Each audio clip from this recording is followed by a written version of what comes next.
All right, today we're going to trace the incredible story of artificial intelligence. It's a journey that goes from a simple, almost philosophical question all the way to the complex code that is literally changing our world as we speak. So let's just dive right in. The AI revolution we're all seeing, it didn't just pop up overnight. Not even close. This is really the result of decades and decades of human curiosity, a slow evolution of an idea that started not with silicon chips or fancy algorithms, but with this deep-seated desire to just understand intelligence itself. And really, it all boils down to this one single powerful question, posed by the absolute genius Alan Turing. These three words basically kickstarted the entire field. Can machines think? It's a question so big, so profound, that we are still trying to unpack all its implications today. That's right. The story of AI didn't begin as a tech problem. It began as a philosophical one. Before we could even dream of building a thinking machine, we first had to wrestle with the question, what does it even mean to think? So this led to Turing's most famous idea, the Turing test. The concept was, well, it was genius in its simplicity. If a machine could have a conversation with you, and you couldn't tell if it was a machine or another person, then for all intents and purposes, it was intelligent. But notice the key thing here. It's all about imitation, not necessarily real, genuine understanding.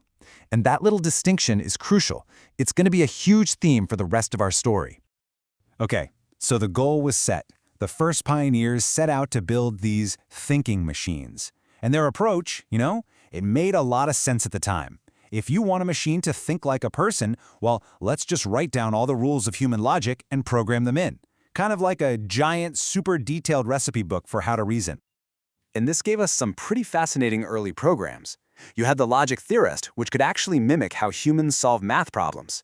And then there was Eliza, this super early chatbot that played the part of a therapist, mostly by just cleverly rephrasing what you said back to you. But here's the catch, right? At their core, they were just really, really complex puppets. They were following a script, a set of rules written by a human. They could mimic reason, sure, but they couldn't learn. And this is where we see this huge fork in the road. Two totally different philosophies for building AI that would shape the field for decades. On one side, you have the recipe book approach, what we call symbolic AI. Every rule is written down. But on the other side, this new idea was emerging. The chef approach, or statistical AI, an AI that could learn on its own, not by reading a recipe, but by tasting tons and tons of data. And that chef idea, it caused a massive shift in thinking, a full-on revolution. Researchers started asking, wait a minute, what if we stopped trying to hand-code intelligence? What if instead we could build machines that actually learn for themselves? This, my friends, was the start of the data-driven revolution. And the engine that powers this whole revolution? That's machine learning. It completely flips the old way on its head. Instead of giving the computer a set of rules, you give it data, just mountains and mountains of examples, and the algorithm finds the patterns and figures out the rules all by itself. And thanks to the internet and crazy amounts of computing power, this chef approach finally became possible. This right here, this is the moment. It is the absolute turning point in the entire story of AI. The instant it went from being a static program to something dynamic, something that could grow and improve on its own. It's like the AI itself is speaking. Once I learned to teach myself, everything changed. And boy, did it ever. So, with this new superpower, the ability to learn, AI was ready to take on some of humanity's greatest challenges. And what better testing ground than our most complex, most celebrated games?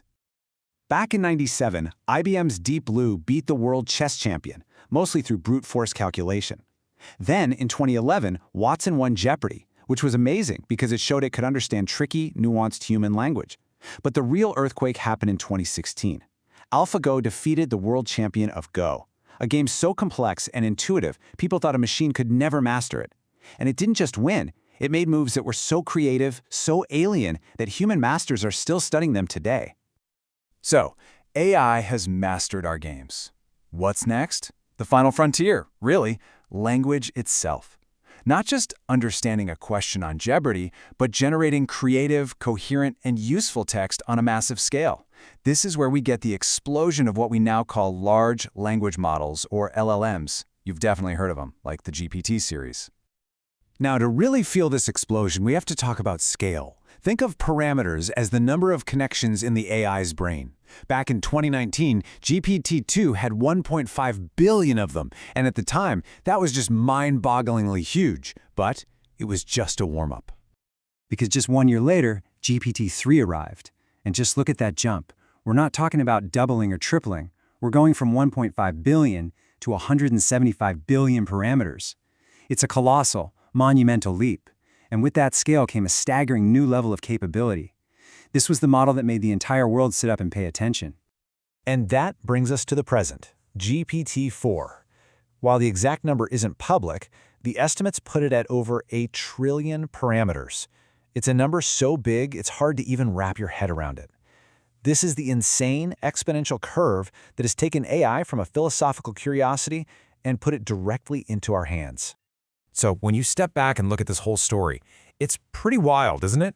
We went from trying to painstakingly write down the rules of logic to building systems that could learn from data. And now, we've arrived at models that can actually understand and generate our most precious, most complex tool, human language.